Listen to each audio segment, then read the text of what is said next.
Сіз әлемдегі ең қысқа соғыстың тарихын білесіз бе? Ол небәрі 38 минутқа созылған. Бұл тарихи оқиға 1896 жылы Занзибар мен Ұлыбритания арасында болды.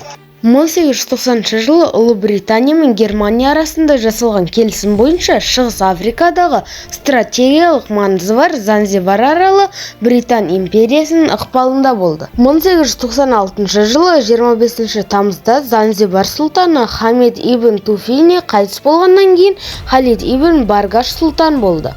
Баргаш Британ отарынан құтылып, тәуелсіздік жариялап, өзінің империясын құрғысы келді.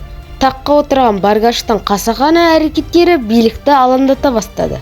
Ұлыбритания Баргашты тақтан тайдыру үшін оған қысым жасай бастады. Баргаш тақтан кеткісі келмеді. Баргашты тақтан бас тарту туралы талабын орындауға мәжбүр еткісі келген ағылшындар Занзибарға соғыс ашты. 27 тамызда Занзибар портына жақындаған британдық 5 кеме кез келген сәтте оқ атуға дайын болды. Соғыс қимылдарының басталуымен Занзибардың теңіз күштері суға батып кетті. Жағалаудағы әскерлері талқандалды.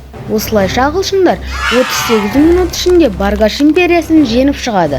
Мінеки, бұл соғыстың тарихтағы ең қысқа уақыттағы соғыс деп аталу себебі осындай.